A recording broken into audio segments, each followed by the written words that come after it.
Assalamualaikum warahmatullahi wabarakatuh. Baik, untuk materi pertama di kelas 12 yaitu ada dimensi 3.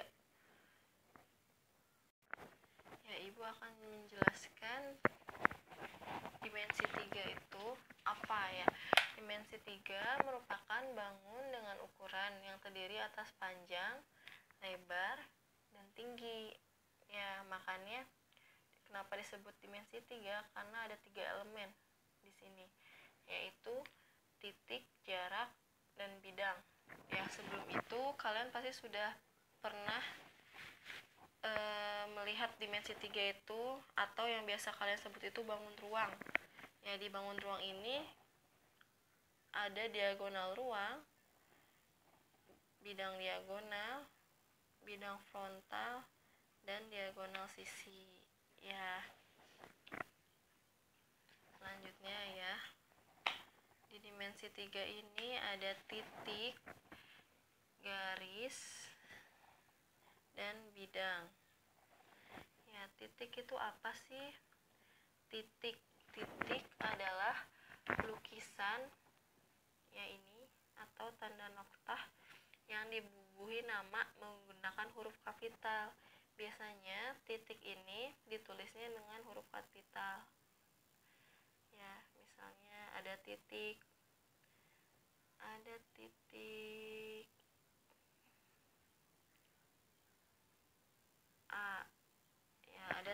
B, ada titik C, tuh titik. Selanjutnya itu adalah garis. Garis adalah himpunan titik-titik yang hanya memiliki ukuran panjang dan berdimensi 1. Oh ya, untuk titik sendiri tadi tidak berdimensi ya. Jadi garis itu himpunan, tidak kelihatan, dari titik-titik ya. Ini anggap saja titiknya. Jadilah sebuah garis. Tuh garis. Yang selanjutnya adalah bidang. Bidang adalah himpunan titik-titik yang memiliki ukuran panjang dan luas sehingga dikatakan berdimensi 2. Bidang adalah luasan bidang datar dan hanya dapat dibentuk dari 3 titik yang berbeda, 1 titik dan 1 garis, 2 garis yang berpotongan atau sejajar. Ya, ini bidang.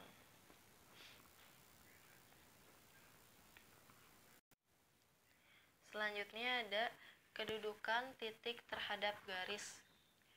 Yang pertama ada titik terletak pada garis. Ya, maksudnya ini adalah titik terletak pada garis ini adalah nih, titik P.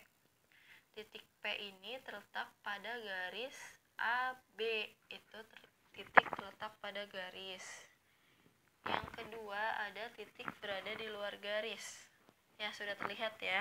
Titik terletak di luar garis itu adalah titik Q. Seperti itu. Selanjutnya ada kedudukan titik terhadap bidang. Yaitu ada titik berada pada bidang ini. Titik berada pada bidang itu yang ini. Titik P berada pada bidang ABCD. Ya, kenapa dikatakan berada pada bidang? Karena bidang melalui titik atau titik melalui bidang. Titik berada pada garis yang terletak pada bidang itu, seperti titik P. Yang kedua ada titik berada di luar bidang. Itu seperti titik Q ya. Kenapa dikatakan di luar bidang? Karena bidang tidak melalui titik ya. Dan titik tidak berada pada garis yang berada pada bidang itu, seperti nih titik Q. Ya, selanjutnya ada kedudukan garis terhadap bidang. Yang pertama ada garis berada terletak pada bidang. Contohnya garis AB nih, AC, oke ya, BC, CD, dan seterusnya. Garis berada pada bidang karena ada dua titik yang dilalui garis pada bidang itu. Selanjutnya ada garis memotong atau menembus bidang. Contohnya itu garis peki, ini memotong. Oke. Garis menembus atau memotong bidang karena ada satu titik yang dilalui garis pada bidang itu. Ini yang dilaluinya. Salah. Oke, itu. Selanjutnya, garis sejajar dengan bidang.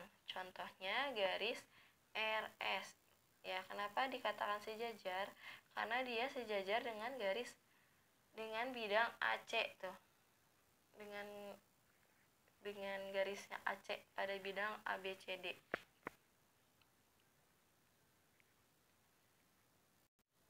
Ya, selanjutnya ada kedudukan bidang terhadap bidang lain dan kedudukan dua garis. Yang pertama ada dua bidang yang saling sejajar. Ini. Ya, ini sejajar. Nah, ini di kedudukan dua garis juga ini ada garis yang sejajar, garis GH. Kenapa dikatakan sejajar? Apabila tidak ada satupun garis berpotongan dari ini, ya, tidak memotong. Selanjutnya ada dua bidang saling berpotongan atau dua garis saling berpotongan. Ya, ini seperti ini.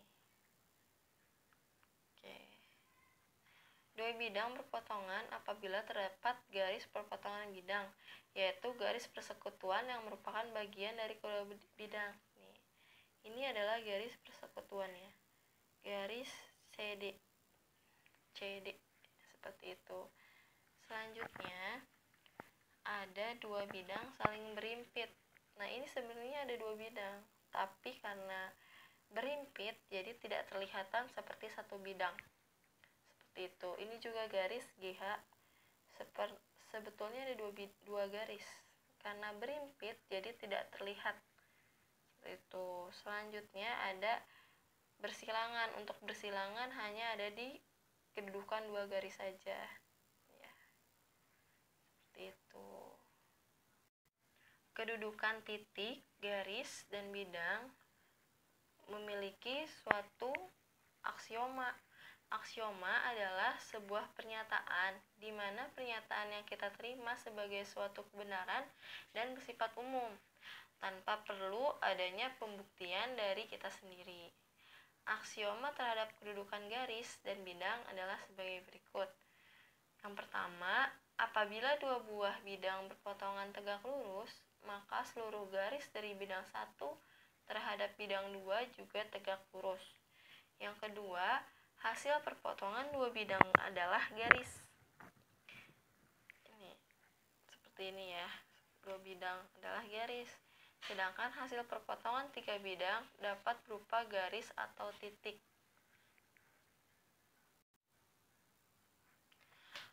Proyeksi titik dan garis pada bidang. Proyeksi adalah proses penjatuhan atau pemindahan titik dan garis pada suatu bidang. Proyeksi dapat disebut juga dengan pencerminan. Proyeksi dilakukan dengan cara menjatuhkan titik atau titik tersebut pada garis tegak lurus terhadap bidang dan biasanya dilambangkan dengan tanda aksen. Ya, seperti ini nih. Ini T aksen, proyeksi. Ada lagi proyeksi G, ini G aksen. Ini M aksen. Seperti itu proyeksi. Oke, selanjutnya adalah jarak. Jarak dari titik ke titik, titik ke garis, dan titik ke bidang. Ya, yang pertama, apa itu jarak? Jarak adalah panjang ruas garis penghubung kedua bangun yang terpendek dan bernilai positif. Jarak. Pertama ada jarak antara titik dan titik. Ya, ini jarak. Ini jaraknya. Titik A dan B. Nah, ini itu jaraknya. Yang kedua, jarak antara titik dan garis. Jarak antara titik A dan garis G. Titik A terletak di luar garis G adalah panjang ruas garis A aksen dengan titik A. Ya, ini gambarnya tidak terlihat ya, kurang jelas ini.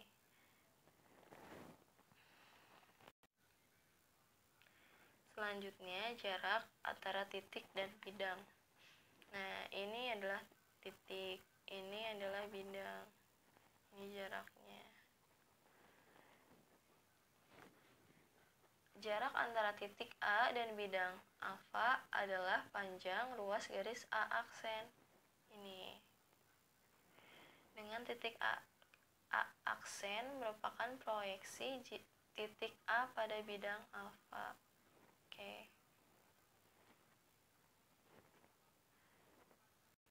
Selanjutnya ada jarak dua garis sejajar. Jarak antara garis G ini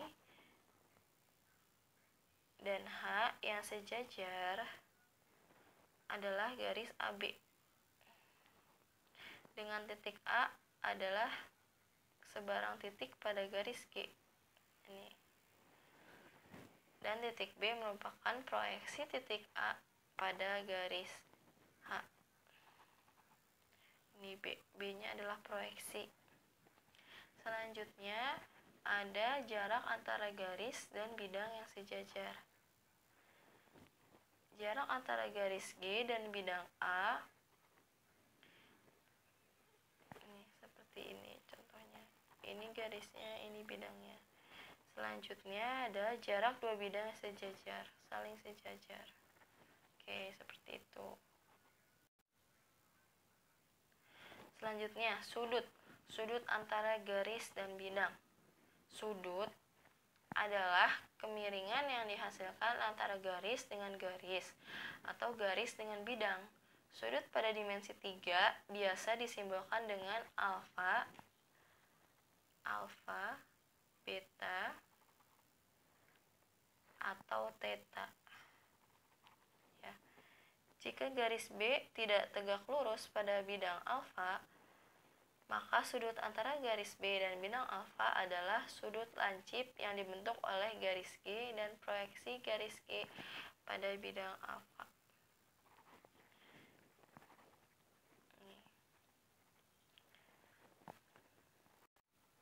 Sudut antara dua bidang yang berpotongan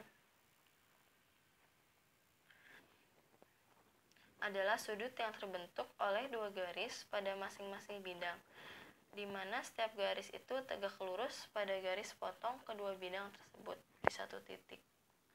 Seperti gambar ini. Oke, baik, seperti itu. Ya, selanjutnya di dimensi 3 ini ada rumus tambahannya ini ya. Dan di dimensi 3 ini menggunakan aturan kosinus serta teorema Pitagoras ya. Jadi diingat-ingat kembali aturan kosinusnya, teorema Pitagorasnya.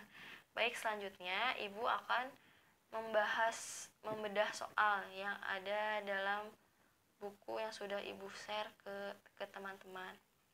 Baik, yang pertama soalnya seperti ini. Manakah yang merupakan jarak antara titik F dan G? Ya, kira-kira yang mana teman-teman? Manakah yang merupakan jarak? Berarti kalau jarak itu adalah panjang ruas garis FG ini, yang ini ya, yang Ibu bulatkan. Oke, jarak. Tadi kan pertanyaannya. Berarti yang kedua bisa dijawab, manakah yang merupakan jarak antara B dan D? Yuk, kira-kira yang mana? Jawabannya adalah panjang ruas garis BD. Nah, ini. Oke. Selanjutnya, manakah yang merupakan jarak antara titik P dan N? Ya, yang mana? Panjang diagonal PN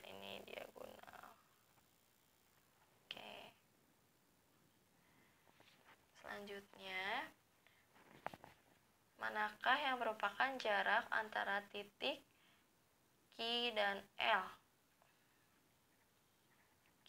Q ya. Oke. Ini berarti diagonal QL. Selanjutnya, manakah yang merupakan jarak antara titik E dan F?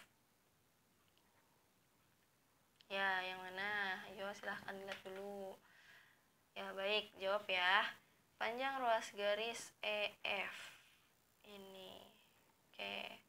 Selanjutnya, manakah yang merupakan jarak antara titik B dan D? Panjang diagonal bidang B dan D.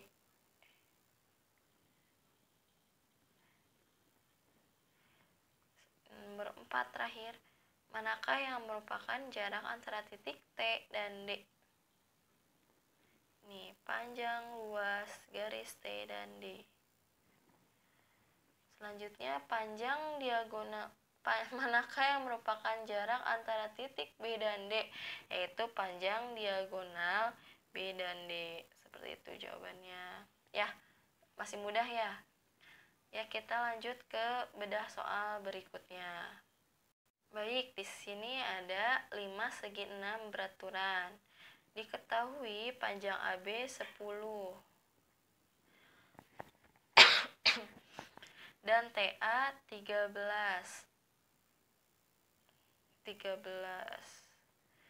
Titik O merupakan titik tengah garis BE. Ini O. Oke. Tidak lurus. Oke, di sini berarti di sini ada titik O.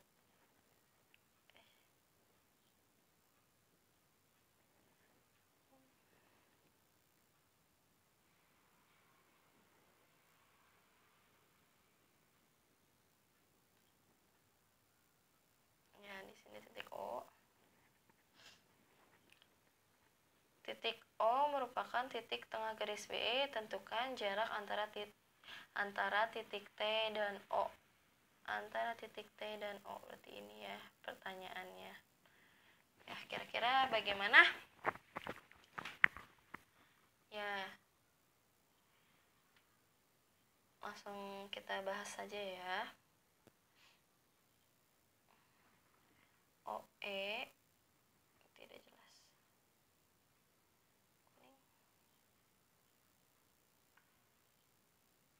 OE sama dengan ya OE ini sama dengan AB.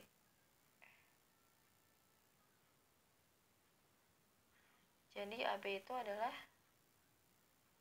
10.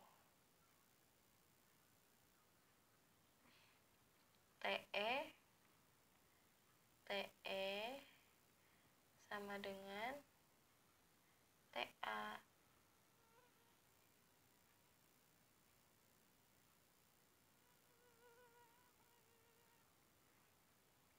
Berarti sama dengan 13 cm. Berarti pertanyaannya jarak antara titik T dan O. Berarti T dan O ya ini ya. Berarti kalau ditarik garis ke sini kira-kira membentuk apa? Ya, betul, membentuk segitiga. Ya, ini. Jika dilurus itu bentuknya segitiga. Berarti TO itu sebagai sisi miring yang mana? Ya.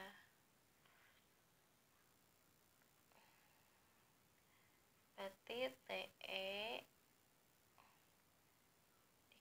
kuadrat dikurang OE kuadrat. Tadi TE berapa? TE tadi 13. OE tadi 10. Ya. Kalau sudah seperti ini hasilnya 13 kuadrat itu sama dengan 169. 10 adalah 100, berarti TO itu hasilnya 169 kurang 100. Hasilnya adalah pakai yang kelihatan merah. TO hasilnya adalah 169 kurang 100 adalah akar 69. Seperti itu.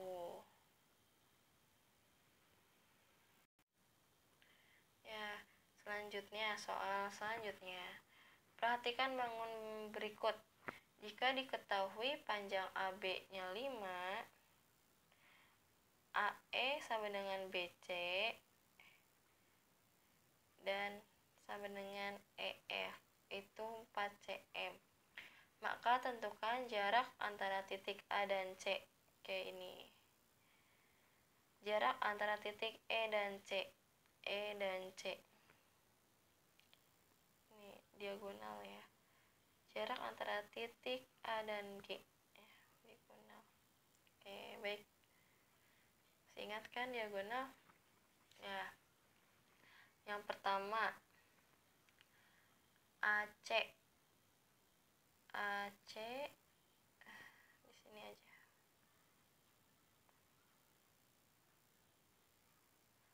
AC sama dengan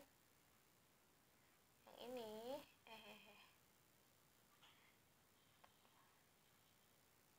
Nah, AC kira-kira kalau itu berarti yang ini kan AB dan BC agar membentuk segitiga. Oke. Yang EC nanti boleh dibantu teman-teman yang jawabnya ya. EC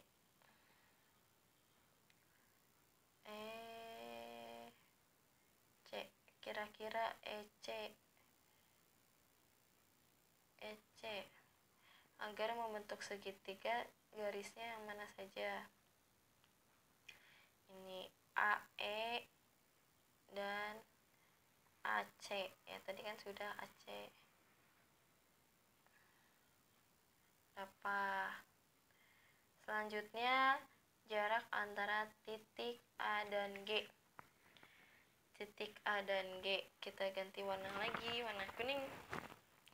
Titik A dan G diagonal lagi, diagonal ruang. Kira-kira untuk membentuk segitiga garisnya yang mana aja? AH dan HG ya, seperti itu. Nanti boleh dibantu ya hasilnya. Kita ke soal berikutnya.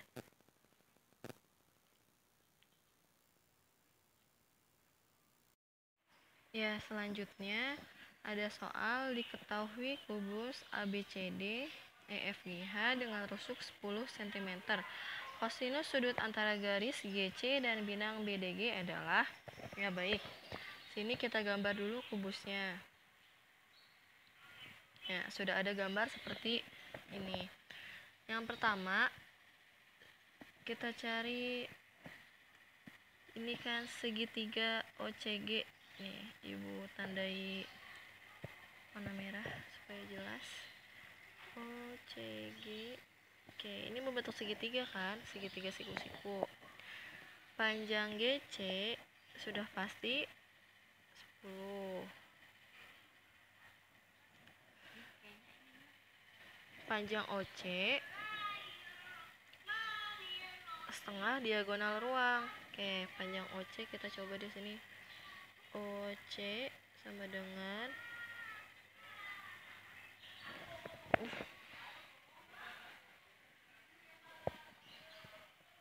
OC sama dengan setengah ya diagonal ruang. Diagonal ruangnya berapa? kan 10 berarti 10 akar 2 ya. Jadi OC jawabannya itu setengah dikali 10 akar 2, jawabannya 5 akar 2. Berarti untuk OC nya sudah ketemu ya. Ditulis di sini GC 10, OC 5 akar 2. Baik, selanjutnya sekarang panjang OG ya. OG ini sudah membentuk segitiga siku-siku kan sini. GC-nya sudah ada, OC-nya sudah ada, sekarang OG. Berarti kalau OG itu carinya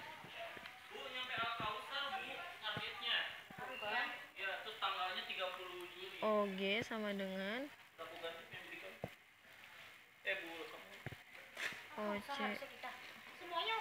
OC kuadrat tambah CG kuadrat.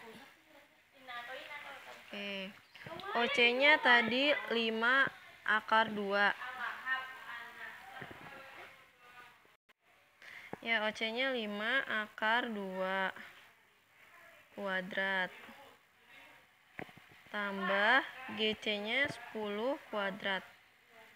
Oke. 5 akar 2 kuadrat itu sama dengan berapa? Ya, 50. Ya Allah. Tambah 100. Jadi hasilnya 50 tambah 100 adalah akar 150.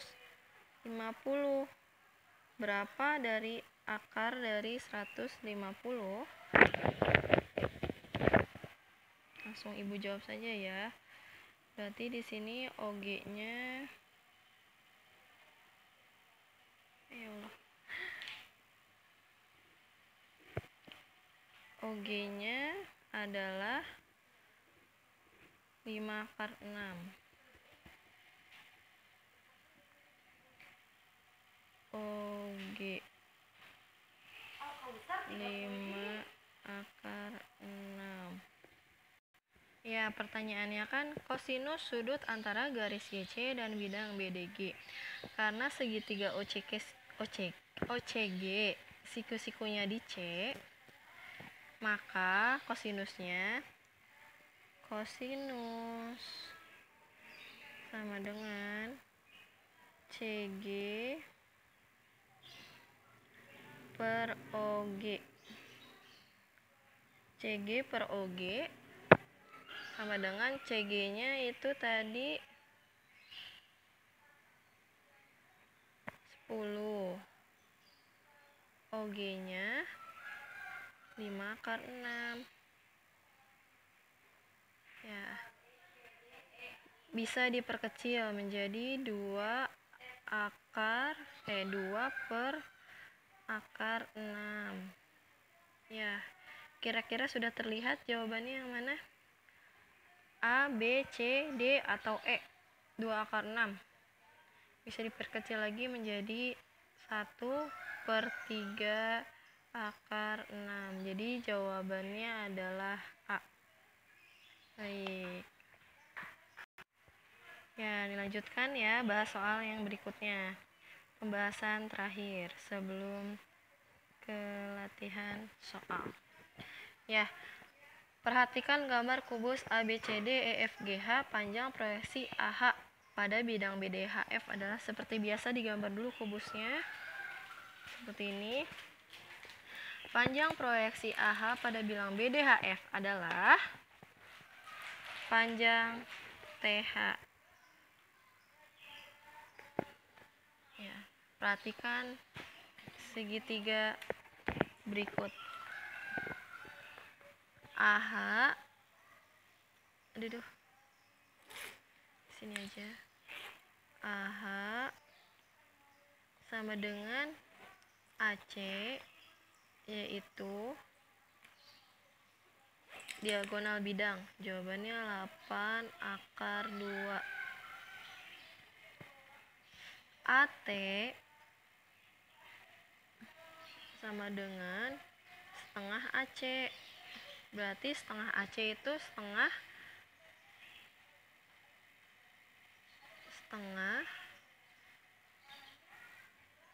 8 akar 2. Jawabannya 4 akar 2. Sekarang pertanyaannya TH. TH itu berarti membentuk segitiga kan ya.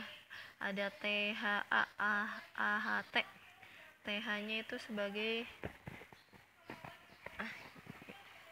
berarti TH sama dengan AH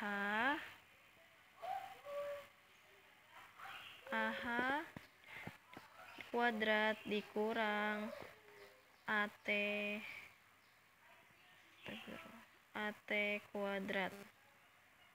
Ya, jawabannya 128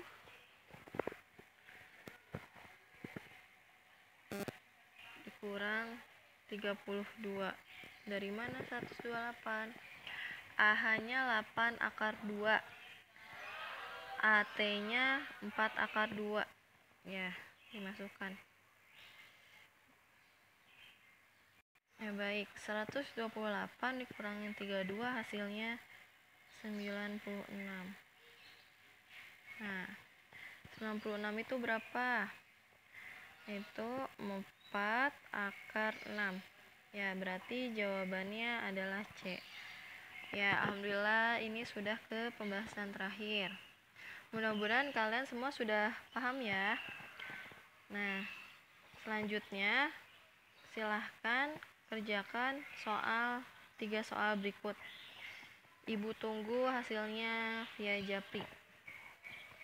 Ya, itu saja untuk hari ini. Terima kasih sudah menyimak. Semangat terus belajarnya ya teman-teman. Terima kasih. Wassalamualaikum warahmatullahi wabarakatuh.